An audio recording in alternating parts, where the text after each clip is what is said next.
오늘 본문은 아모스 제2장 4절에서 8절입니다. 아모스 제2장 4절로 8절 제가 봉독하겠습니다. 여호와께서 이와 같이 말씀하시되 유다의 서너 가지 죄로 말미암아 내가 그 벌을 돌이키지 아니하리니 이는 그들이 여호와의 율법을 멸시하며 그 율례를 지키지 아니하고 그의 조상들이 따라가던 거짓 것에 미혹되었음이라. 내가 유다의 불을 보내리니 예루살렘의 궁궐들을 사르리라. 여호와께서 이와 같이 말씀하시되 이스라엘의 서너 가지 죄로 말미암아 내가 그 벌을 돌이키지 아니하리니 이는 그들이 은을 받고 의인을 팔며 신앙클레를 받고 가난한 자를 팔며 힘 없는 자의 머리를 티끌먼지 속에 발로 밟고 연약한 자의 길을 굳게 하며 아버지와 아들이 한 젊은 여인에게 다녀서 내 거룩한 이름을 더럽히며 모든 제단 옆에서 전당 잡은 옷 위에 누우며 그들의 신전에서 벌금으로 얻은 포도주를 마심이니라. 아멘. 우리 이경철 성도님이 본질 회복 나눔, 그 다음에 우리 장순민 성도님이 우리 울림 나눔 하시겠습니다. 격려의 박수를 좀. 안녕하세요.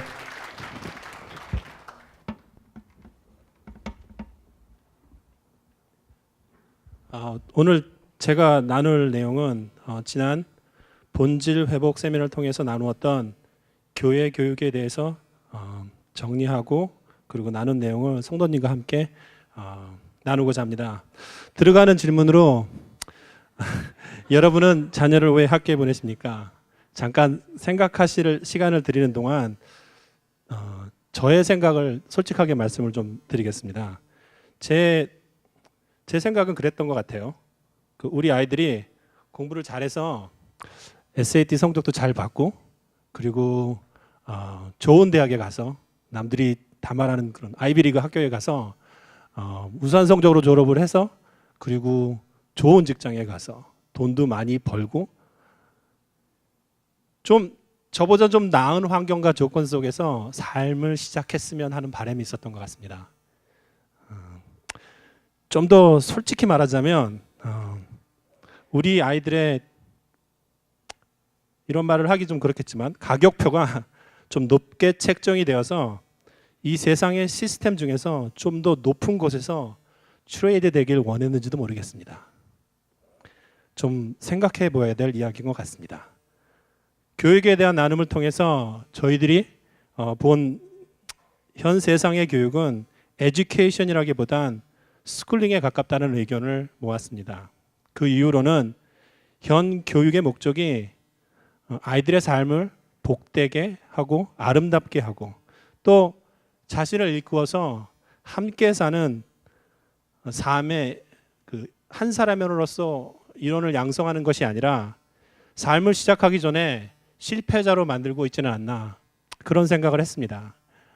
엘리멘터리 스쿨부터 시작해서 하이스쿨에 이르는 교육 프로그램이 어쩌면 SAT에서 정말 높은 성적을 받기 위한 그런 수단으로 전락해버리지는 않았나 하는 고민을 해보았습니다. 이런 과정을 통해서 성적을 잘 받은 아이는 성공한 사람이 되고 성적을 못 받은 아이는 실패자가 되는 인생을 시작하기도 전에 경쟁과 대립이 삶의 전부인 것처럼 잘못 인도되어지고 있지는 않은지요. 인간을 지극히 이기적으로 그리고 좀 더 심하게 말하자면 추하게 만드는 원인 제공을 하고 있지는 않은지 고민해 보았습니다. 저희들이 나름대로 내린 결론은 오늘의 학교 제도, 즉 스쿨링은 각 사람들에게 어쩌면 가격표를 붙이고 이 세상에서 어떻게 쓰여지는지 하나의 부품으로 전락되는 그런 수단으로 전락되진 않았나 하는 생각을 했습니다. 그렇다면 우리가 원하는 교회 교육의 목적은 무엇이 되어야 할까요? 저희들의 대답은 좀 분명했습니다. 한 생명 한 생명이 나됨의 복을 누리게 도와주는 것이 목적이 되어야 된다고 의견을 모았습니다. 다시 말하자면 교회 교육은 우리 아이들에게 나됨의 가능성을 알고 피워내고 또 너됨을 존중하고 함께함을 누릴 수 있는, 그래서 세상에 존재하는 모든 작은 것들부터 큰 것까지의 하나하나의 신비를 누리고 같이 영위할 수 있는 그런 과정의 길라잡이가 되어야 된다고 생각했습니다. 이것들을 위해서 교육은 무엇을 해야 될까요? 한 성도님께서 이런 말씀을 하셨습니다. Happy child is holy child. 가장 먼저 길을 살리는 교육이 됐으면 좋겠습니다. 그래서 자신감이, 자신됨에 기쁨을 누릴 수 있도록. 그리고 두 번째는 이 세계와 우리 아이들 한 사람과 자유로운 교류가 이루어질 수 있는 교육 환경을 만들어주므로 지정의의 자유로운 성숙이 한 사람 한 사람에서 이루어질 수 있으면 좋겠습니다. 우리 둘째 녀석이 이번에 킹더가든을 갔습니다. 이제 6살인데 여름입니다. 다 아시죠? 이 녀석이랑 나랑 집에서 많은 게임을 하는데 제가 물론 다 이깁니다. 한 게임도 지는 게 없는 것 같아요. 그 중에 한두 게임을 제가 지는 게임이 있습니다. 그 중에 하나가 그 포켓몬이라는 게임인데, 포켓몬 혹시 알지 모르겠지만 카드 게임입니다. 아이들이 많이 노는 카드 게임인데, 그 카드에 보면 정말 어떻게 말을 하기도 힘들 정도의 크리처들이 이름을 다 이상한 이름들을 가지고 있습니다. 6살밖에 안 된 아이가 60장, 70장이 넘는 카드에 나와 있는 모든 크리처의 이름을 다 기억을 하고 그 파워까지 다 알아요. 제가 게임이 되겠습니까? 맨날 지죠. 그 제가 만약에 앉혀놓고 공부를 시킨다면 그 아이가 그렇게 다 외웠겠습니까? 자기한테 기쁨이 되니까 할 수 있었을 거라고 생각을 해요. 우리 교육 시스템에서도 아이들이 배우는 것들이 아이들한테 기쁨이 되었으면 참 좋겠다는 생각을 했습니다. 결론적으로 말하자면 세상과 분리된 지금 현재 주일학교 수준에서 벗어나 교회 교육이 일반 학교를 끌어안고 또 넘어설 수 있으면 참 좋겠다는 생각을 했습니다. 성도님들과 함께 꿈을 꿔보고 싶어요. 앞으로 세워지는 하나님 교회에서는 일반 교육 과목을 최소한으로 하고 실제 교육 중점을 나됨을 피우는 교육으로 본질적으로 전환이 이루어졌으면 참 좋겠다는 꿈을 한번 꿔봅니다. 그래서 한 생명 한 생명의 나됨이 학교 교육이 아니고 교회 교육을 통해서 피어날 수 있으면 참 좋겠다는 생각을 해봤습니다. 마지막으로 제가 사진 한 장을 보여드릴게요. 아시는지 모르겠지만 저의 자녀입니다. 봄, 여름, 가을. 이게 며칠 전에 찍은 사진인데 학교를 처음 등교하는 날이에요. 가을이 같은 경우는 첫날이고 여름이도 첫날이고 그리고 봄이는 4학년이 됐는데 이 아들을 이 자녀를 학교에 같이 가서 떨어뜨려주면서 가슴이 좀 뭉클했습니다. 그러면서 또 한편으로 든 생각이 있습니다. 제가 서두에 말씀드렸던 것처럼 제 마음 안에 있는 욕심 때문에 아니면 제 안에 가진 두려움 때문에 이 아이들에게 지금 세상이 만들어준 시스템 안에서 좀 더 높은 가격으로 트레이드 되거나 아니면 그 시스템에 잘 필인 되겠다고 부모로서 발버둥 치는 일은 더 이상 하지 말아야겠다는 생각을 했습니다. 저부터 변해야 될 거라고 생각했습니다. 성도님들은 어떠십니까? 한번 생각해 볼 점인 것 같습니다. 이상입니다. 부족하지만 제 안의 작은 울림을 여러분과 함께 나누고자 해서 이 자리에 나왔습니다. 삶의 진실을 만나는 것은 나의 죄성을 보는 것은 굉장히 많은 용기가 필요한 일이었습니다. 그 용기는 내가 갖고 싶다고 갖는 것이 아니고 내 노력과 의지와 상관없이 하나님의 은혜가 있어야만 가능한 일이었습니다. 저는 그 하나님의 은혜로 저의 죄성을 보게 되었고 또 그 시간이 하나님과 가장 가까웠던 만남의 시간이었습니다. 저한테는 어떤 죄성이 있냐면 저는 괜찮은 사람으로 착한 사람으로 보여지고 싶은 그런 죄성이 있었습니다. 그래서 저의 악함이나 약함을 그냥 나뭇잎 치마 속에 가리고 좋은 사람으로 착한 사람으로 그것을 또 정당화시키면서 내 의로 만들었던 삶을 살았습니다. 그래서 나는 괜찮고 더 좋은 남편, 더 좋은 말 잘 듣는 아이들, 더 좋은 환경이 나에게 오면 나는 더 좋은 사람이 될 수 있다고 그렇게 생각했습니다.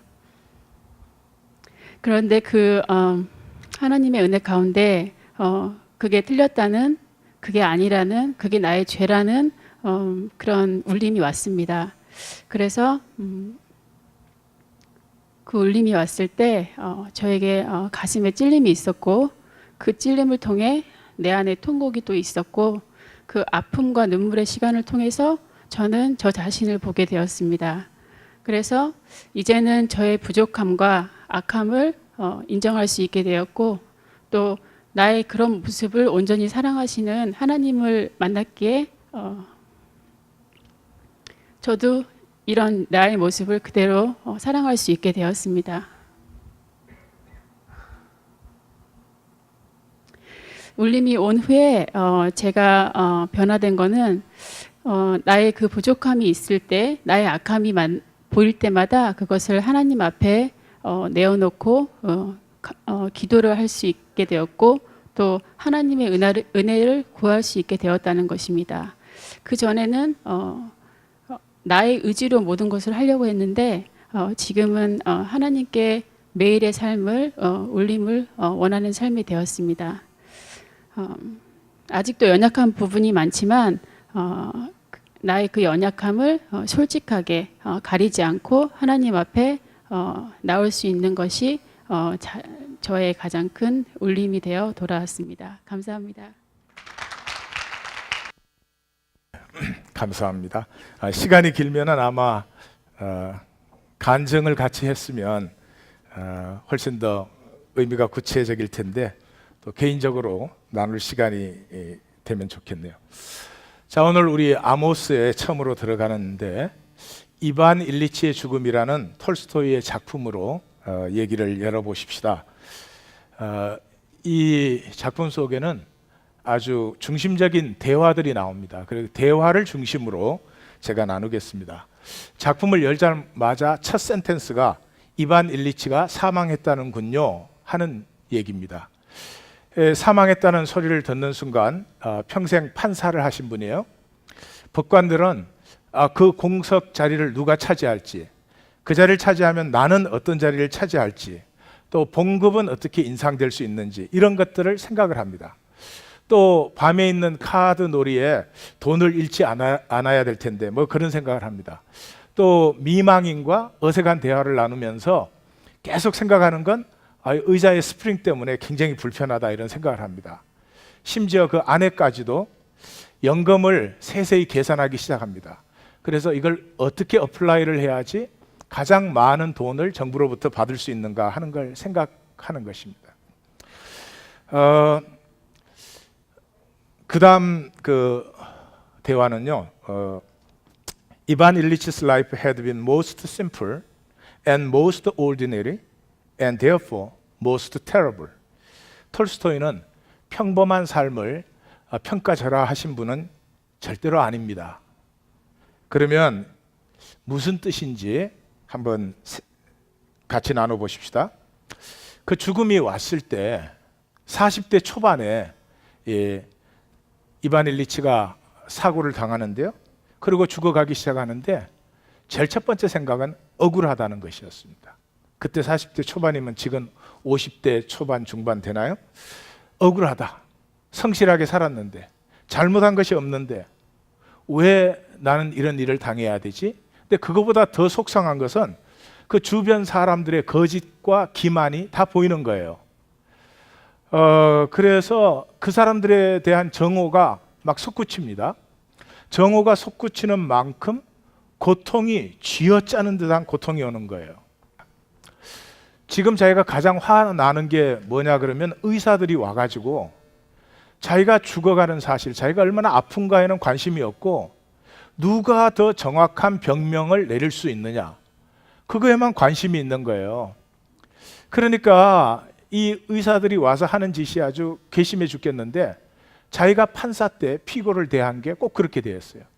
그 한 사람 한 사람의 아픔이나 어려움보다는 논리와 이성만을 가지고 판결을 내리는 그런 일을 했어요.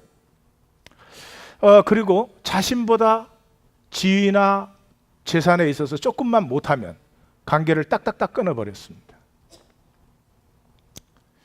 우리도 우리의 에고가 조금만 건들리면 아주 상대방을 무자비하게 정죄하고 판단해서 딱딱 끊어버리죠.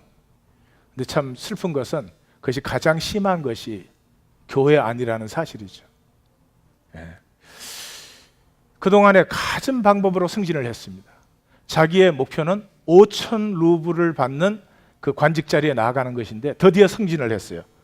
승진을 해가지고 새 부임지에 어마어마하게 멋있는 집을 짓고, 그리고 뭐 다 그 당시에는 농노들이죠. 농노들이 다 일을 하는데 그 새로 지은 멋진 집에 다 들어가서 앉아 있다 보니까 다 그 종들이 하는데 커튼 다는 거 하나 자기가 해보고 싶단 말이죠.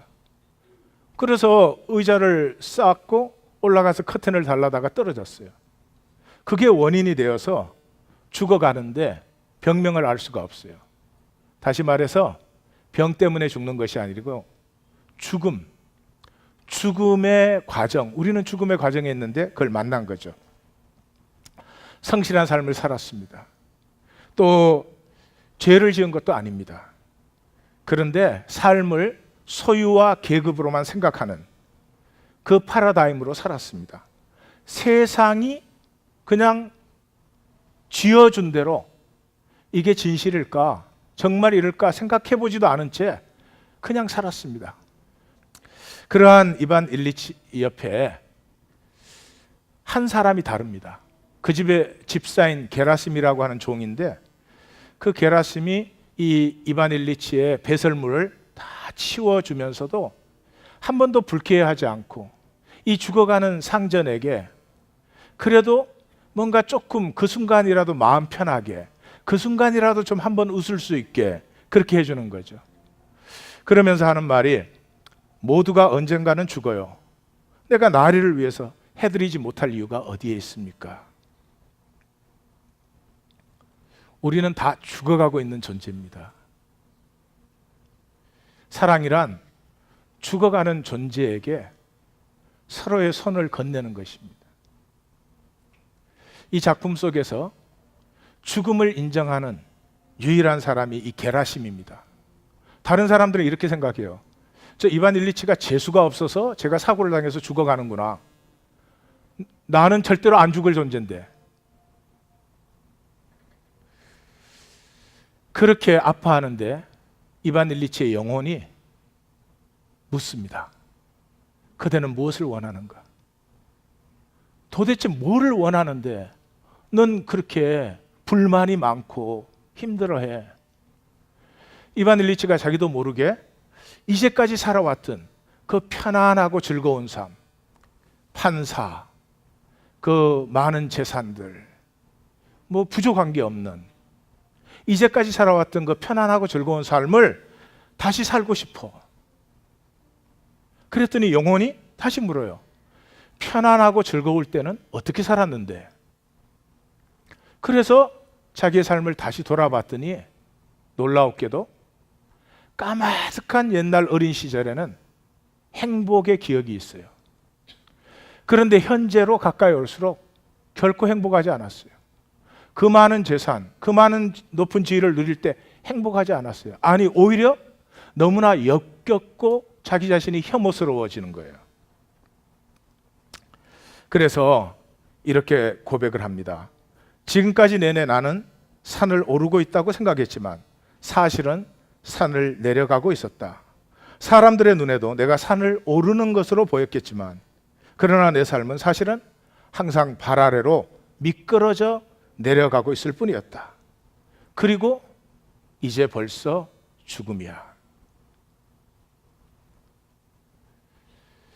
이반 일리치가 또 이렇게 말합니다. 전에는 이쪽으로 갔었는데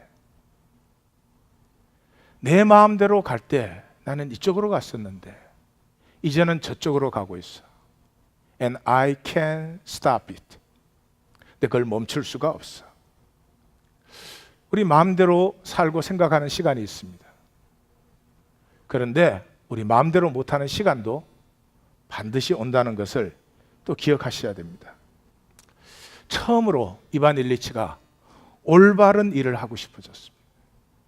근데 올바른 일이 도대체 뭔지를 알 수가 없어요. 그때 울음소리가 들립니다.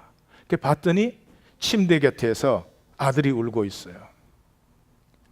그 아들의 슬픈 울음을 들으면서 자기 아내도 우는 거예요. 그 순간에 내가 할 수 있는 일은 이들을 자유하게 해줘야 되겠다. 내가 죽어야겠다. 그래서 아내는 자유하게 해주고 아들은 학교로 돌아갈 수 있도록 해줘야 되겠구나 라고 결정을 합니다. 그 순간에 통증이 사라집니다. 그러니까 톨스토이가 말하는 병이나 통증은 육체적 병이 아니라 죽음의 통증을 말하는 것입니다. 이 죽음이 두려운 사람은 이 세상이 마음대로 되지 않는다고 굉장히 짜증을 부려댑니다. 마음대로 되지 않는 세상에서 나를 사는 것이 생명인데, 우리 장순민 성도가 얘기했던 것처럼 환경이 자기에게 안 맞춰진다고, 내 마음대로 되면 죽음이 좀 멀리 느껴지죠. 통증이 사라지고 빛이 보입니다. 빛을 직접 봅니다. 그때 이렇게 말합니다. 이제 죽음은 끝났어. 이제 삶은 끝났어가 아닙니다. 죽음은 끝났어. 그동안 계속 죽어가고 있던 삶이었습니다. 비로소 자기 자신을 처음 만난 것입니다. 진정한 나는 사랑하는 나입니다. 아무리 똑똑해도 사랑하지 않는 나는 가짜입니다. 잘 보십시오. 아무리 옳아도, 성도님들이 아무리 종교적 의를 쌓아도 사랑하지 않는 나는 진짜 나는 아닙니다. 우리는 하나님의 형상으로 창조되었기 때문에 진짜 나는 사랑입니다. 그 사랑은 무한한 능력과 무한한 신비입니다.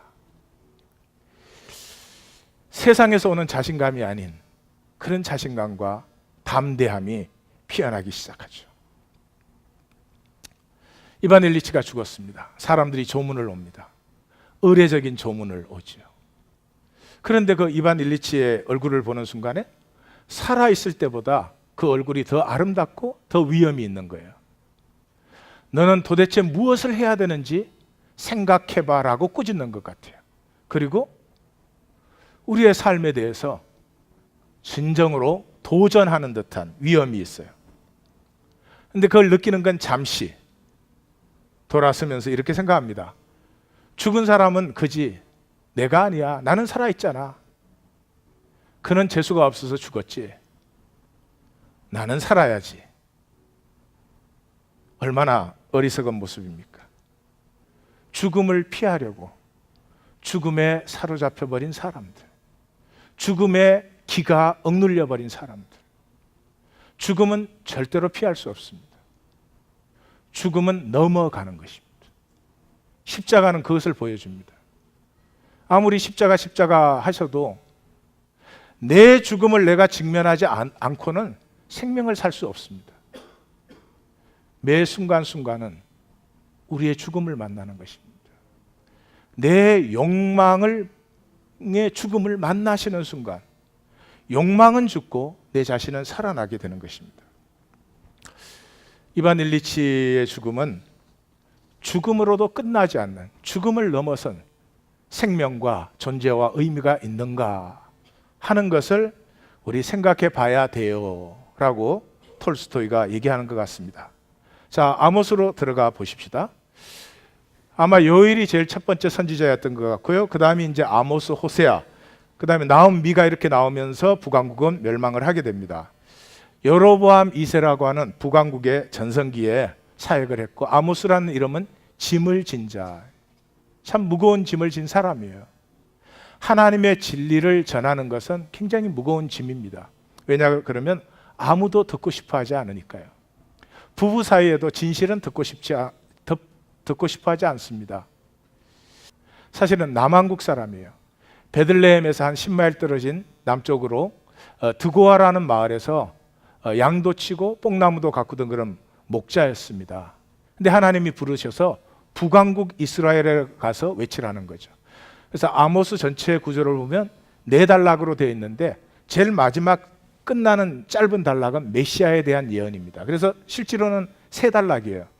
첫 단락이 이방과 하나님의 백성, 세 번째 단락이 하나님의 백성과 이방. 그러니까 이방 백성이라는 큰 괄호 속에 하나님의 백성이라는 작은 괄호가 들어있고, 그 괄호 안에 가장 긴 부분이 이스라엘, 하나님의 백성에 대한 그런 부분입니다.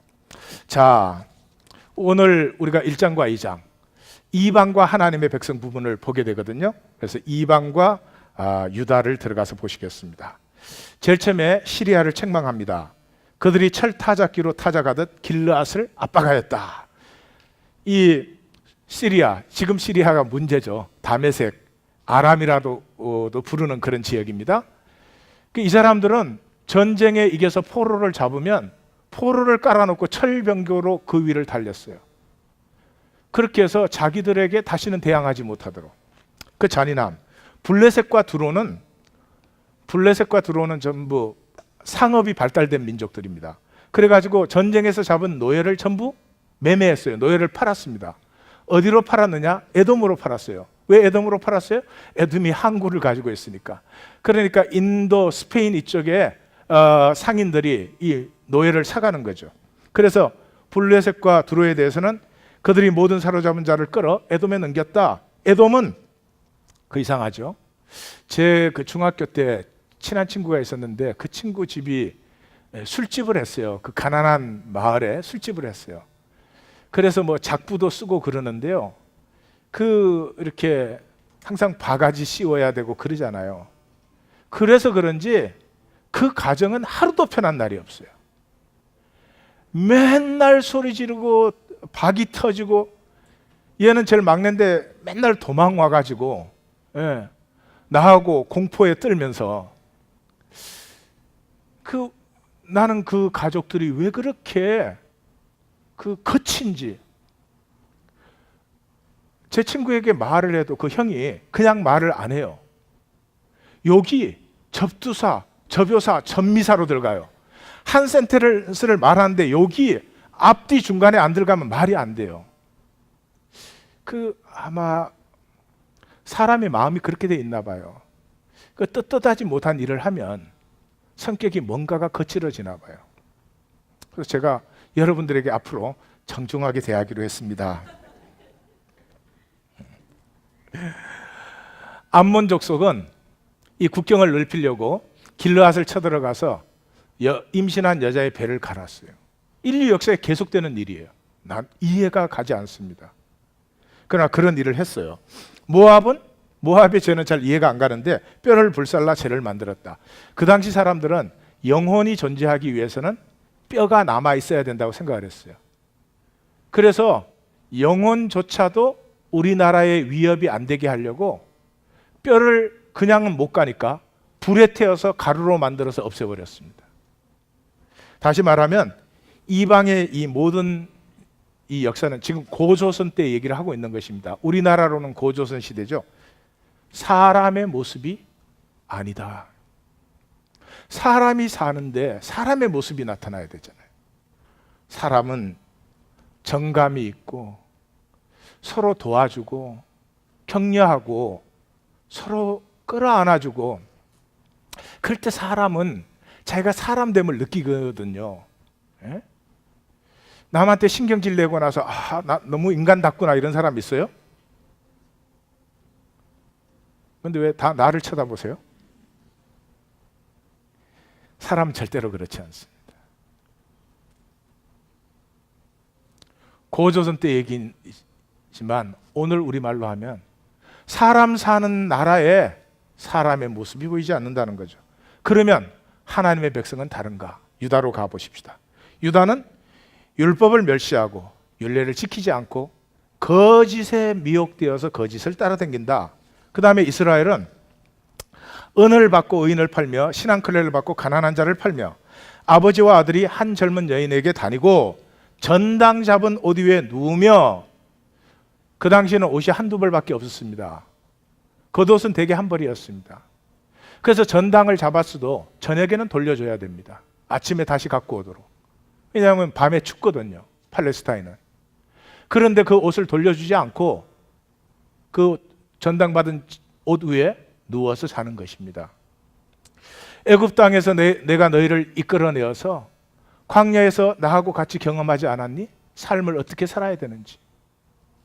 먹을 것 없고 입을 것 부족해도 너희에게 주어진 것으로 함께 나누고 함께 먹으며 살았지 않니? 너희가 약속의 땅에 들어와서 그렇게 산다면은 너희처럼 강한 나라가 세상에 어디 있겠느냐? 세상 모든 나라가 너희처럼 살기를 원하지 않겠느냐? 너희 중에 부자가 있겠느냐? 가난한 자가 있겠느냐? 절기가 얼마나 즐거운 축제가 되겠느냐? 그런데 약속의 땅에 들어오자마자 남은 어떻게 되든지 나는 먹고 살아야 되는 그런 욕심을 부려대고, 너희 아들 중에 선지자를 일으켰고 너희 청년들 중에 나실린을 일으켰는데 선지자에게 명령하여서 예언하지 말라. 이방보다는 좀 나은 것 같아요. 그렇죠? 뭐 잔인하게 죽이고 그러지는 않지만, 그렇지만 사람의 모습이 나타나지 않는 점에서는 이방이나 유다와 이스라엘이 똑같습니다. 그래서 14절, 15절, 16절을 보시면 강한 자도 안 돼. 용사도 자기 목숨을 못 구해. 발이 빠르다고 피할 수도 없어. 말을 타도 피할 수가 없어. 용사 가운데 그 마음이 굳센 자라도 벌거벗고 도망하게 되는 심판의 날. 다시 말해서 인간의 능력으로 자기 마음대로 할 수 없는 그런 날이 너희에게 이르르고 말게 된다. 핵심 의미를 살펴보시면, 첫째, 하나님의 백성이 하나님의 말씀을 살지 않습니다. 2장 4절 다시 한번 제가 읽어드리겠습니다. 이는 그들이 여호와의 율법을 멸시하며 그 율례를 지키지 아니하며 그 조상들이 따라가던 거짓 것에 미혹되었습니다. 말씀으로 살지 않습니다. 이유는 거짓을 따르기 위해서입니다. 저는 목회하면서 여전히 질문이 하나 있습니다. 하나님의 말씀은 믿지 않는 백성들이 광고는 다 믿습니다. 새빨간 거짓말인 줄 아는 광고는 다 믿습니다. 근데 그거보다 더 절망적인 것은, 이 말씀을 전하는 사람에게 절망적인 것은, 광고는 가슴으로 들어요. 설교는 머리로 들어요. Can beat it. You can beat it. 정말 기도하지 않으면 안 됩니다. 우리의 마음은 많이 굳어져 있는 걸 아셔야 됩니다. 말씀을 살지 않을 뿐만 아니라 하나님의 백성이 전혀 구분이 가지 않습니다. 겉모습은 이방처럼 잔인하지는 않습니다. 그러나 내용을 보시면 잔머리를 돌려가지고 모든 이익을 다 챙겨대고 있습니다. 하나님이 보시기에는 더 역겹지도 않았을까, 그런 생각을 합니다. 그렇습니다. 오늘 교회 나오시면 사기를 하시겠습니까? 도둑질을 하시겠습니까? 그러지는 아마 않으실 거예요. 그러면 정말 우리는 하나님의 생명 원리로 이웃을 축복하며 연약한 삶을 품어주며 그렇게 사는 삶일까요? 잔머리는 우리가 더 돌리는 거 아닌가? 네. 그래서 이방이든 하나님의 백성이든 너희가 스스로 아무것도 할 수 없는, 너희의 능력으로 컨트롤을 할 수 없는 그런 시간이 들어오고야 만다. 곡식단을 누른 같이, 곡식단을 가득 실은 수레가 흙을 누른 같이 내가 너희를 누르게 될 것이다. 빨리 다른 박질하는 자도 용사도 피할 수가 없는, 활을 가진 자도 말을 타는 자도 피할 수가 없는, 용사 가운데 굳센 자조차도 벌거벗고 도망해야 되는 여호와의 날이 온다. 이렇게 선포하는 거죠. 자, 적용을 보십시다. 시대적 이해, 우리나라 고조선 시대입니다. 이 시대 온 세계는 침략하고 빼앗고 나라이든 개인이든 물리적 힘만 있으면 마음대로 차지하던 시대였습니다. 이제 소선지서를 계속해 가면서 보시겠지만 유다와 이스라엘에서도 토지 압류가 그냥 일상사였습니다. 매일 일어나는, 가난한 자들이 그 빚을 갚지 못해서 부자와 힘 있는 자에게 토지를 빼앗기는 것이 일상사였습니다. 오늘 같은 날이죠. 그렇죠? 이 미국 경제 위기가 오면서 얼마나 많은 사람이 집을 빼앗겼습니까?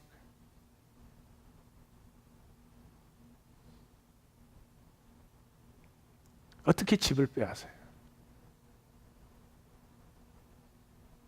이 나라에 사람들이 살고 있다면, 가진 사람들이 다 조금씩 내어서 집은 지키게 해줘야지. 그것이 없는 나라가 얼마나 나라로서의 정말 정통성을 가질 수가 있을까요?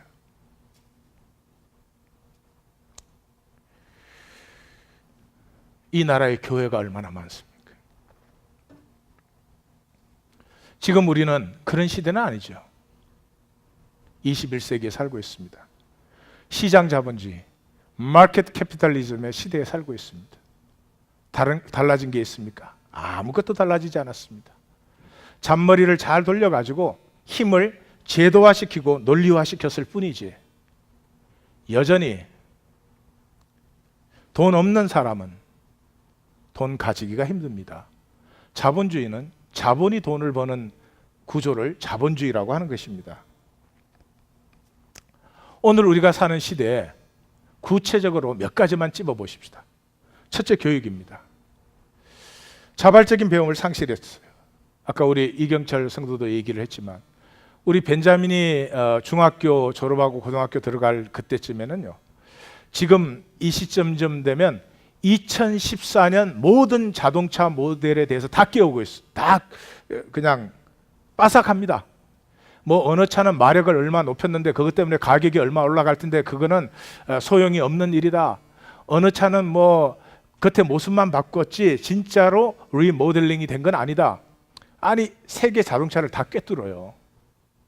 하라는 공부나 하지. 근데 만약에 정말 이경정 성도가 말한 것처럼 내가 그 아이에게 자동차 새 모델에 대한 특징들을 가르치려고 앉혀놓고 하나하나 가르쳐 댔다면 그 아이가 몇 개나 기억을 하겠습니까? 배움보다 더 기쁨이 어디에 있습니까? 만약에 우리에게 배움이 없다면 못 삽니다. 뭔가 오늘 하루도 새로운 걸 느끼고 배웠기 때문에 내일 또 살 수 있는 것이지, 백날을 살아야 똑같다, 절대로 못 삽니다. 배움 같은 기쁨이 어디에 있습니까? 그런데 그걸 어떻게 만들었죠? 10분 쉬고 50분 클래스에 집어넣어 놓고 아무런 관심이 없는 거를 이걸 해야 된다고 그냥 억지로 집어넣습니다. 뭐를 집어넣어요? 지식을 집어넣습니다. 지식이 뭔데요? 미셸 푸코가 가장 선명하게 말했습니다. Knowledge is the result of power struggle. 이긴 자의 주장이 지식이에요. 왜 오늘날 우리는 이런 옷을 입고 아이를 이런 학교 시스템에 보내죠? 서양이 이겼으니까. 서양이 이겼으니까. 중국이 이겼더라면 어림도 없지. 얘네들 머리 닦고 가물현 누르황 이래야 되는 건데. 예? 커리큘럼보다 더 문제는 숨은 커리큘럼이에요. 학교 딱 가면 숨은 커리큘럼이 뭐예요? 인생은 경쟁과 대립이다는 거예요. 쟤보다 내가 잘해야 된다는 거죠. 그래서 애들이 왕따를 합니다. 아이들은 절대로 왕따하지 않습니다. 어떤 아이도. 학교를 가면 왕따가 나오기 시작합니다. 왜 그렇습니까? 그 여린 마음들을 그 억지 제도에다 끼워 맞추니까요. 학교를 딱 들어가자마자 인간 평가는 오로지 성적으로 합니다. 킨더가든부터 해서 대학을 졸업할 때까지 20년의 세월에 그 잘난 시스템이, 그 장한 교육이 내 마음이 뭐를 아파하는지, 내가 뭐가 힘들어하는지, 내가 정말로 배우고 싶은 건 뭔지, 난 무엇을 알고 싶어 하는 건지 한 번도 관심 기울여주지 않습니다. 시스템에 얼마나 잘 맞춰졌느냐. 이 시대 스쿨링, 에듀케이션이 아닙니다. 스쿨링이죠. 스쿨링은 인간에게 가격표를 매기는 것입니다. 대학교 졸업했을 때 딱 결정됩니다. 5만 불짜리인지 10만 불짜리인지 5만 불짜리로 가격표 딱 찍히면 10만 불 자리에는 절대 못 갑니다. 한마디로 이 세상의 교육은 뭐예요? 라르리 티켓입니다. 이론적으로는 우리는 모두에게 평등한 교육의 기회를 준다. 그러므로 누구든지 열심히 하는 자는 탑 클래스에 올라간다. Really? Is it? 정치, 경제 다 결정돼 있어요. 탑 1%에서 플레이할 사람들은 태어나서부터 결정돼 있어요. 라르리 티켓보다 더합니다. 근데 왜 사람들이 라르리 티켓 사죠? 벼락에 맞는 확률의 몇십 배 확률입니다. 그래도 티켓을 삽니다. 왜냐 그러면 당첨된 사람만 보여주거든요. 한 사람이 당첨될 때 수천만 명은 당첨 안 돼서 그거 하나도 안 보여줘요. 그거 안 보여주는 정도가 아니라 그거를 또 매달 몇십 불어치씩 사가지고 도우신 분들이 많습니다. 미국이 지금 굉장한 사회적인 문제입니다. 그분들 병원비 저거 누가 정말 감당할 건지 걱정되는데요. 그 사람 하나도 안 보여줍니다. It's social control system. 가정, 현대사회의 가정은 노동력 보관 창고가 되었어요. 얼마나 경쟁이 힘든지 집에 들어오면 힘이 없어. 쉬어야 돼. 노동력 보관 창고. 그 다음날 또 가서 일할 수 있지. 아니 가정에 한 사람 한 사람의 삶의 올이 얽혀 들어가는 It's real life happens right there. 우리 이경철 성도 그 딸 보미가 지금도 이렇게 그 아빠를 볼 때 그 눈길을 보면은 그러니까 남자를 볼 줄 몰라요. 자기 아빠를 무슨 하나님 바라보듯이 바라봐. 나를 그렇게 좀 보려니까. 그 눈초리. 그 어린 딸이 4학년 딸이 아빠에게 보여주는 눈초리. 지상의 모든 은과 금을 다 모아도 그 눈초리 한번 살 수 없습니다. 그런 진실, 그런 사랑, 그런 생명의 연대성 절대로 못 누립니다. 근데 그건 제쳐두고 어디에 가서 무슨 삶을 살고 있는데요? 가정에 들어오면 너무너무 지치고 힘들어서 가정에서 말도 제대로 안 해. 그러니까 가족의 의미를 잃어버리니까 가족이 생존을 위한 패거리가 돼요. 며느리가 들어왔는데 며느리를 왕따 놓고 이방화시켜요. 아니 우리 가족에 새로운 멤버가 하나 들어왔다. 얼마나 축복이고 놀랍고 재밌고 환영해주고 그래야 되는 거 아니에요? 이 이민 가정은 조폭 비슷한 가정이 많아요. 그냥 그 가족끼리만 똘똘 뭉쳐가지고. 그래서 이 가족이 단절에 보루요, 단절에 보루. 단절에 보루니까 뭐예요?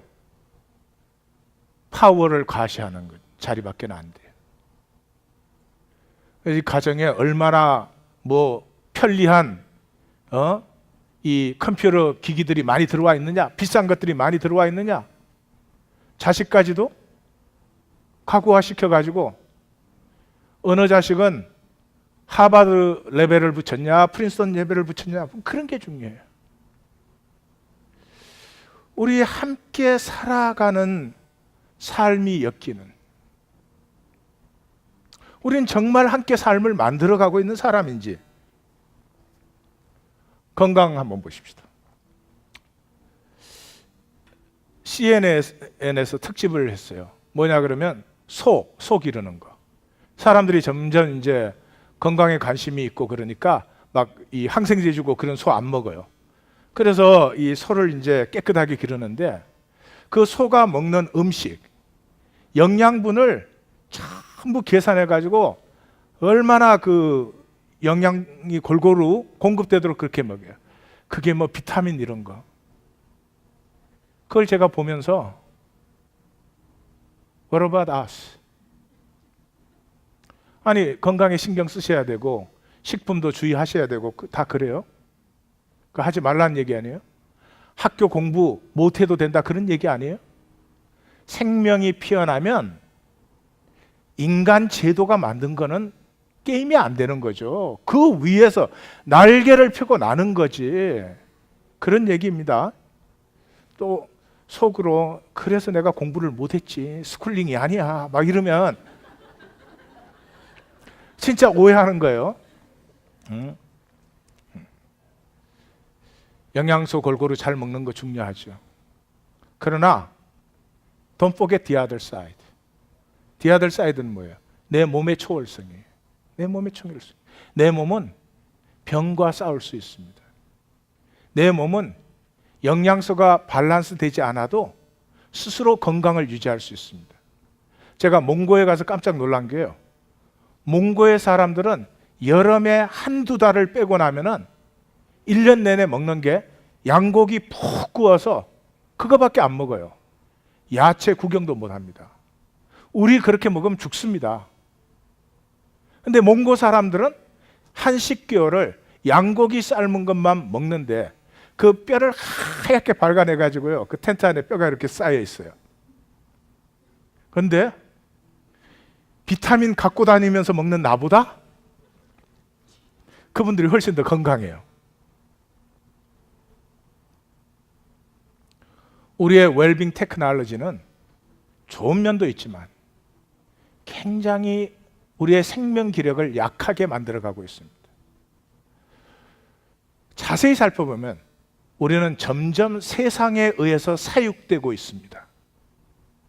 생명을 가지고 피어나는 게 아니라 세상 시스템에 의해서 사육되고 있습니다.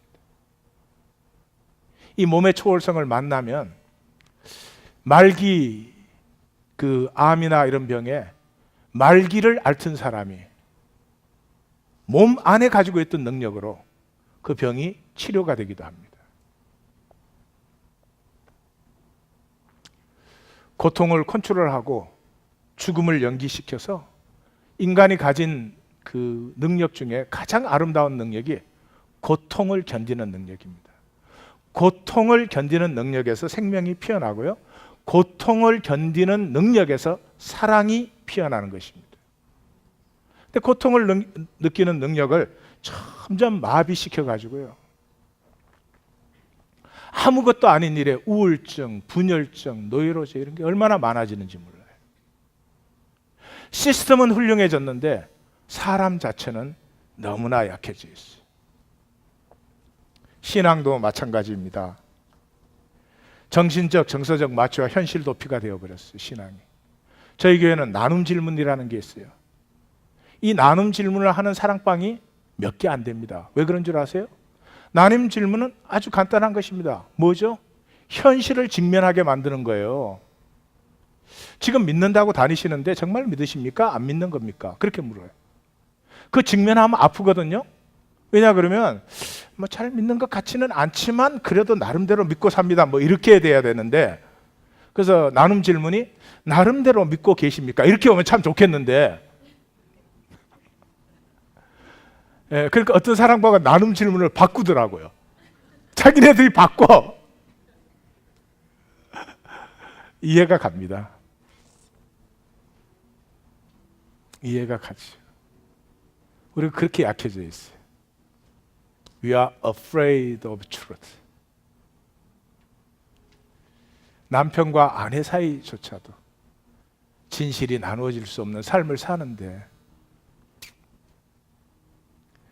이 피곤한 이민의 삶에서 주일날 교회를 왔는데 저놈의 이학권 성도 요리 괴롭히고 조리 괴롭히고 평생을 피해온 질문을 자꾸 만나게 하고,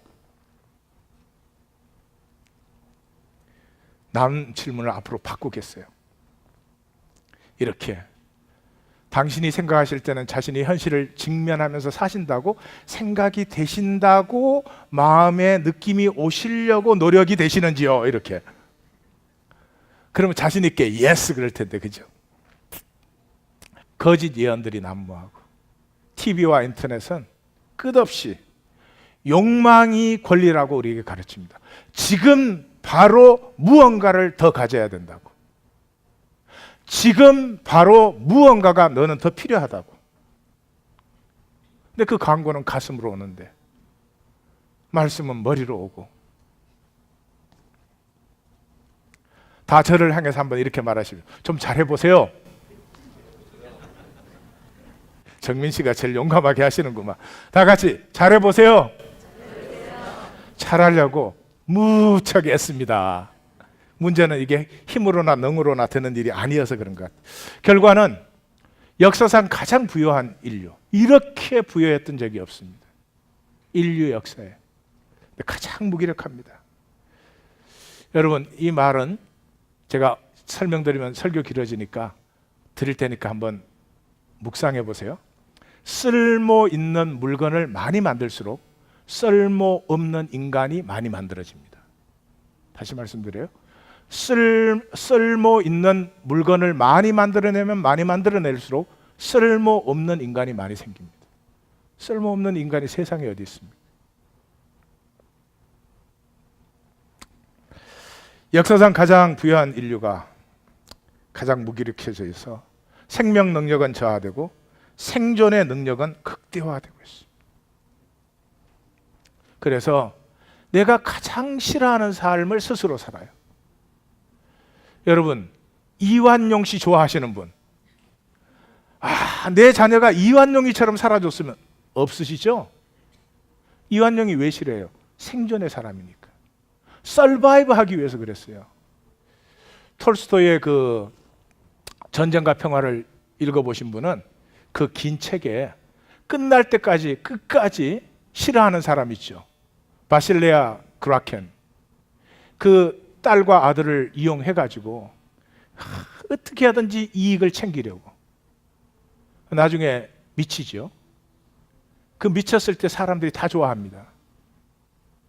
바실레아 그라켄. 왜 그렇게 싫어해요? 생존의 사람이니까. 우리는 생명의 사람을 사랑하고 바랍니다. 그런데 오늘 아모스 선지자가 외치는 것처럼 너희 조상들도 따라갔던 거짓에 미혹되어 거짓을 따라감으로 내가 제일 싫어하는 삶을 내 스스로 살고 있다는 거죠. 예수님이 외경에서 인생은 다리와 같아서 지혜로운 자는 지나가고 어리석은 자는 집을 짓는다. 사랑의 비밀은 아주 간단합니다. 사랑은 타인의 아픔을 내가 아파할 때 사랑입니다. 아내의 가슴의 아픔을 느낄 때가 사랑입니다. 좋은 것을 해주는 것은 그 다음에 일어날 수도 있습니다. 그것이 아닙니다. 타인의 아픔에 내가 나의 아픔으로 동참하는 것이죠. 이반 일리치가 처음으로 그 아들과 아내의 아픔을 느끼는 순간에 고통은 멈추고 빛이 나타났습니다. 다시 말해서 한 번도 살아본 적이 없는 진정한 자기 자신이 처음으로 나타난 것이죠. 그때 이제 죽음은 끝났다. 두려워하지 마시고 사랑으로 사십시오. 사랑은 희생입니다. 고난입니다. 그러나 잘 생각해 보십시오. 우리가 정말로 원하는 것은 고난입니다.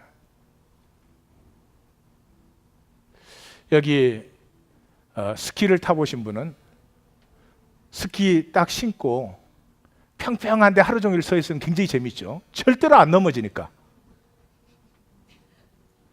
그래요. 점점 조금씩 어려운 코스를 탈 때 재밌어요. 테니스 하시는 분들 양쪽에서 가지고 이렇게 똑딱 그러면 굉장히 재밌죠. 그죠? 절대로 실수 안 하니까.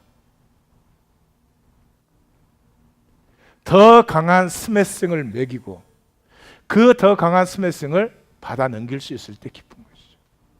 생명은 도전에 응하도록 만들어져 있습니다. 하나님은 무한 도전에 응하고 계십니다. 이 역사의 정제에 기가 죽어서 억눌려 있는 사람들이 아니라 이 역사의 도전에 하나님의 이름으로 떳떳하게 응전하는 하나님의 성도님들이 되실 줄 믿습니다. 기도하십시다.